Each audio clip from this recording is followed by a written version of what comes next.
नमस्कार, welcome to science classes. कल हम लोग पढ़े थे सेल के बारे में, सेल का साइज, शेप और कितने प्रकार के सेल हमारे आसपास में पाए जाते हैं। तो मैं आशा करता हूँ यहाँ तक आपको समझ में आया होगा। और आगे का कंपोनेंट ये है कि हमारे आसपास के सेल के बीच कितने प्रकार के सेल हैं, जो कुछ छोटे होते हैं, कुछ बड़े होते हैं और कुछ बहुत बड़े होते हैं। जिसका बेस्ट एग्जांपल है आपका ऑस्ट्रिच का एग। ऑस्ट्रिच का एग जो है वो एक सेल से बना जाता है। वो सबसे बड़ा सेल माना जाता है क्योंकि वो उसका सेल का आकार एक नॉर्मल अंडा से भी बड़ा होता है। वहीं अगर हम लोग सबसे छोटा सेल का बात करें तो एमोबा एक बैक्टीरिया है जिसका सेल का साइज सबसे छोटा होता है। और हम लोग खुद का बात करें तो हमारे बीच हमारे नर्व सेल जो हमारे इंफॉर्मेशन को कैरी करके हमारे माइंड और ब्रेन के पास पहुंचाता है, तो वो नर्व सेल का कुल लंबाई होता है 1 मीटर। तो ये होते हैं सेल। और सेल का लंबाई वो वेरी करता है किस प्रकार का जानवर है और उसका रहने और खाने पीने का तरीका क्या है, उसी प्रकार से उसके अंदर सेल का साइज, शेप और कंपोनेंट पाया जाता है। तो आज हम लोग को शुरुआत करना है कि सेल का बेसिक कौन सा कंपोनेंट है और कौन से कंपोनेंट का क्या काम है और किस प्रकार से वो अपने सेल के अंदर को काम को करते हैं। तो पहला है आपका सेल कंपोनेंट में आता है कि cell membrane, cytoplasm and your nucleus. ये तीनों आपके सेल के मेन फंक्शनल ऑर्गन है। ये तीनों मिल करके सेल के फंक्शन को चलाते हैं और आगे का प्रोसेस को मेंटेन करते हैं। तो सबसे पहले बात आता है कि अगर ये चीज़ों को हम लोग पढ़ पा रहे हैं, सेल को देख पा रहे हैं, सेल के कंपोनेंट के बारे में समझ पा रहे हैं, तो इसका समझाने और देखने का तरीका सबसे पहले कहाँ निकला था? तो 19th सेंचुरी में सबसे पहले माइक्रोस्कोप निकला जिसके माध्यम से हम लोग सेल का अंदर के कंपोनेंट को देख पाएं और उसके माध्यम से लोग पता लगाएं कि सेल एक जो छोटा से छोटा कोशिका है उसके अंदर भी बहुत सारे प्रकार के ऑर्गेनल्स पाए जाते हैं। वो भी अलग अलग प्रकार के काम करते हैं और उनका भी काम करने का तरीका बहुत अलग होता है। तो सबसे पहले हम लोग समझते हैं कि हमारे बीच जो सेल कंपोनेंट हैं, साइटोप्लाज्म, न्यूक्लियस और न्यूक्लियर मेम्ब्रेन, तो ये तीनों जो हैं, ये तीनों का क्या फंक्शन है और किस प्रकार से आपके बॉडी में ये काम करते हैं और इनका फंक्शन क्या है। तो पहला है आपका सेल मेम्ब्रेन। सेल मेम्ब्रेन हम लोग बोलते हैं outermost layer of the cell. ये सेल जो है, इसका जो आउटर मोस्ट लेयर है, इसको हम लोग बोलते हैं सेल मेम्ब्रेन। और ये हमारा मदद करता है कोई भी चीज को डिफ्यूजन करने में। बाहर से कोई चीज अगर अंदर ला रहे हैं तो ये सेल मेम्ब्रेन उसको अलाउ करता है कि ठीक है आप आ सकते हैं। लेकिन अगर कोई हार्मफुल चीज आपका सेल के अंदर एंटर कर रहा है तो ये सेल वॉल जो है, सेल मेम्ब्रेन, ये इसको एंटर करने नहीं देता है। तो सेल मेम्ब्रेन का यही काम है। अगला आता है आपका साइटोप्लाज्म। तो साइटोप्लाज्म हम लोग बोलते हैं ये बीच का लेयर, सेल मेम्ब्रेन और न्यूक्लियर मेम्ब्रेन के बीच में जो पाया जाता है उसको हम लोग बोलते हैं साइटोप्लाज्म। और ये साइटोप्लाज्म के अंदर आपके हर एक प्रकार के सेल का ऑर्गेनल्स पाए जाते हैं।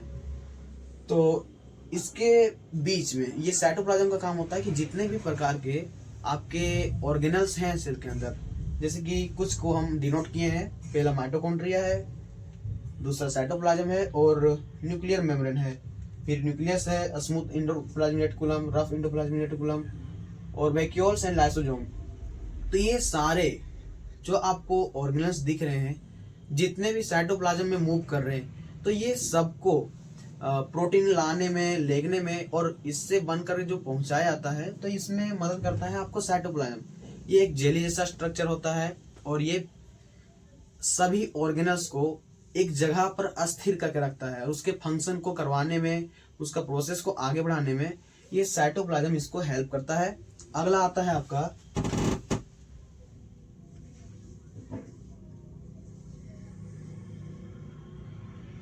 न्यूक्लियस। तो न्यूक्लियस को बोला गया है आपका मेन कंपोनेंट क्योंकि ये आपके सेल के सारे फंक्शन को रेगुलेट करता है। अगर आपके सेल में कोई भी चीज बन रहा है, टूट रहा है या फिर उसको बनाया जा रहा है, तो उसमें मेन आपका रोल होता है न्यूक्लियस का, क्योंकि न्यूक्लियस इंफॉर्मेशन को बाहर भेजता है कि क्या चीज को आपको अंदर लाना है, नहीं लाना है। उसी के अनुसार आपका न्यूक्लियस आपके सेल के अंदर को कामों को करवाता है। तो न्यूक्लियस जो है आपका सेल के अंदर जो पाया जाता है, ये सारे सेल का फंक्शन को ये ही रेगुलेट करता है। यहाँ से इंफॉर्मेशन को दिया जाता है, तब यहाँ पे कोई भी चीज का बनना और टूटना होता है। उसके बाद उठता है कि अगर हमारे बीच सेल है तो सेल के बीच में जो न्यूक्लियस है, वो न्यूक्लियस कहाँ और किन किन सेलों में कितने अलग अलग प्रकार के पाए जाते हैं, तो वेरी करता है कि कौन से जानवर कहाँ पे है। अगर कोई जानवर ज़्यादा गर्मी में रह रहा है या फिर वो बहुत ज़्यादा ठंडा प्रदेश में रह रहा है, तो उस जानवर का न्यूक्लियस सेल और उसका मेम्ब्रेन उसी के अनुसार डेवलप कर जाता है। अगर आप मान लीजिए बहुत ज़्यादा ठंडा प्रदेश में रहते हैं और आपका रहने और खाने का तरीका अलग हो जाता है, तो उसी प्रकार से आपका सेल ऑर्गेनल और आपका फंक्शन उस अनुसार ढल जाता है। तो यहाँ तक आपको समझ में आया है तो बहुत अच्छा बात है, नहीं आया तो कमेंट करके बताइए कि क्या आपको नहीं समझ में आ रहा है। और आगे का आपका जो टॉपिक है वो पढ़ना है सेल के बारे में, कि हमारे बीच जो भी सेल हैं क्या सबका सेल का साइज और शेप एक जैसा होता है। तो ये गलत बात है, क्योंकि सारा सेल का शेप और साइज एक जैसा नहीं होता है। सारा सेल का शेप और साइज अलग अलग प्रकार का होता है। एक अंडा का साइज अलग होता है और एक आपका सेल का साइज अलग होता है।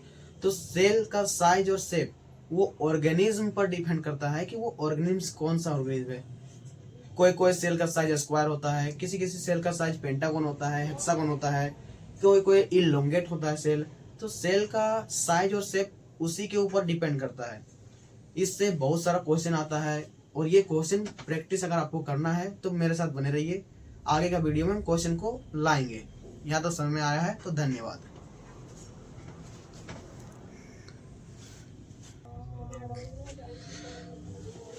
अभी हम लोग सेल ऑर्गेनल पढ़े हैं, सेल के बारे में पढ़े हैं, सेल का कंपोनेंट पढ़े हैं और अभी हम लोग सेल ऑर्गेनल पढ़े हैं, सेल के बारे में पढ़े हैं, सेल का कंपोनेंट पढ़े हैं और अलग अलग वेराइटीज के पढ़े, सेल के प्रकार पढ़े हैं। हम लोग ये भी पढ़े हैं कि अलग अलग प्रकार के सेल अलग अलग शेप और अलग अलग साइज में पाए जाते हैं। तो वो शेप और साइज के बारे में पहले बताया। और अब हम लोग को पढ़ना है कि एक एनिमल सेल और एक प्लांट सेल के दोनों के बीच में क्या डिफरेंस है, क्या अंतर है, और वो सब दोनों के बीच में क्या क्या अंतर देखने के लिए मिलता है। तो सबसे पहले जानिए कि ये है आपका प्लांट सेल, ये है प्लांट सेल और ये है एनिमल सेल।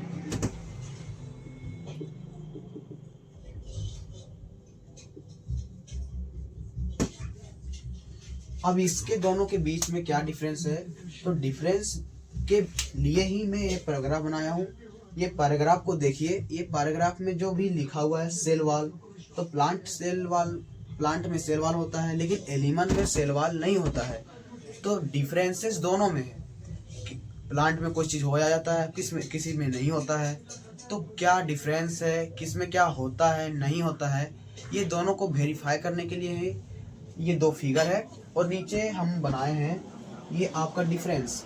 तो इसमें से हम लोग को पहले टिक लगाना है कि कौन सा किस में होता है और नहीं होता है। सबसे पहले देखिए कि आपका प्लांट सेल में क्या है, तो पहला माइटोकॉन्ड्रिया है, दूसरा आपका न्यूक्लियस है, ऊपर सबसे बाहरी परत को हम लोग बोलते हैं सेल वाल, जो कि प्लांट के सेल को उसको प्रोटेक्ट करके रखता है अलग अलग इन्वायरमेंट से और उसको सुरक्षित रखता है। ये न्यूक्लियस जो है इसका काम ये है कि ये पूरे सेल के फंक्शन को रेगुलेट करता है, पूरे सेल के फंक्शन को आगे बढ़ाने में काम करता है। अगला है न्यूक्लियर मेम्ब्रेन। तो न्यूक्लियर मेम्ब्रेन का काम ये है कि न्यूक्लियस को प्रोटेक्ट रखना, न्यूक्लियस में कोई भी हार्मफुल सब्सटेंस को इंटर नहीं होने देना। और न्यूक्लियस में जो आपका क्रोमेटिन मटेरियल है, इसमें भी क्रोमेटिन मटेरियल्स होते हैं, एनिमल सेल में भी क्रोमेटिन मटेरियल पाया जाता है और आपका प्लांट सेल में भी क्रोमेटिन मटेरियल पाया जाता है। तो आपके जो न्यूक्लियस के अंदर क्रोमेटिन मटेरियल है उसको सुरक्षित रखने में आपका न्यूक्लियर मेम्ब्रेन मदद करता है। उसके बाद आगे का स्ट्रक्चर क्या है, आगे ये है साइटोप्लाज्म, ये वैक्यूल्स है और ये पूरा आपका प्लांट का डायग्राम है। तो इसमें सबसे पहला अंतर जो निकलता है कि प्लांट और एनिमल सेल में डिफरेंस क्या है, तो प्लांट और एनिमल सेल में डिफरेंस पहला ये है कि इसका वैक्यूल बहुत बड़ा होता है और इसी का हम लोग यहाँ पे देखें तो इसका वैक्यूल्स बहुत छोटा नजर में आ रहा है। तो सबसे पहला डिफरेंस यही है कि इसका वैक्यूल छोटा होता है और इसका वैक्यूल्स बड़ा होता है। दूसरा डिफरेंस ये है कि आपका प्लांट सेल में सेल वॉल पाया जाता है, लेकिन वही आपका एनिमल सेल में सेल वॉल नहीं पाया जाता है, सेल मेम्ब्रेन पाया जाता है। तो ये दोनों के बीच में डिफरेंस है। और एनिमल सेल और प्लांट सेल में बहुत सारे डिफरेंस है, जिसको यहाँ पे लिखा गया है। पहला है सेल वॉल। तो सेल वॉल कहाँ पे होता है? प्लांट सेल में। और एनिमल सेल में सेल वॉल नहीं होता है, तो यहाँ पे टिक मारेंगे। दूसरा डिफरेंस है कि न्यूक्लियर मेम्ब्रेन। तो न्यूक्लियर मेम्ब्रेन दोनों में है, इसमें भी न्यूक्लियर मेम्ब्रेन है और यहाँ पर भी न्यूक्लियर मेम्ब्रेन है, यानी कि दोनों के पास न्यूक्लियर मेम्ब्रेन मौजूद होता है। तीसरा है आपका सेल मेम्ब्रेन। तो सेल मेम्ब्रेन किसके पास होता है और किसके पास नहीं होता है? तो कुछ देर पहले बताएं कि आपका एनिमल सेल में सेल मेम्ब्रेन होता है, लेकिन प्लांट सेल में सेल मेम्ब्रेन नहीं होता है। तो ये कहाँ जाएगा? एनिमल सेल में आएगा। और प्लांट सेल में सेल मेम्ब्रेन नहीं होता है। तीसरा है साइटोप्लाज्म। तो साइटोप्लाज्म हम लोग को दोनों में देखने के लिए मिल रहा है। यहाँ पे भी साइटोप्लाज्म है और इसमें भी साइटोप्लाज्म है। और साइटोप्लाज्म का काम क्या है कि ये पूरे सेल के ऑर्गेनल्स को जो भी इसमें है, mitochondria, Golgi bodies, endoplasmic reticulum या फिर स्मूथ एंडोप्लाज्मिक रेटिकुलम, वैक्यूल्स, तो ये सारे ऑर्गेनल्स को साइटोप्लाज्म क्या करता है कि होल्ड करता है, उसके फंक्शन को रेगुलेट करता है। तो साइटोप्लाज्म हम लोग को कहाँ मिल रहा है? दोनों में देखने के लिए मिल रहा है, तो यहाँ पे दोनों पे टिक होगा। अगला है आपका क्लोरोप्लास्ट। तो क्लोरोप्लास्ट जो है वो आपको एनिमल सेल में देखने के लिए नहीं मिलता है। क्लोरोप्लास्ट जो है वो आपको मिलता है प्लांट सेल में, और एनिमल सेल में ये नहीं होता है। तो क्लोरोप्लाज्म जो है वो आ गया आपका इसमें।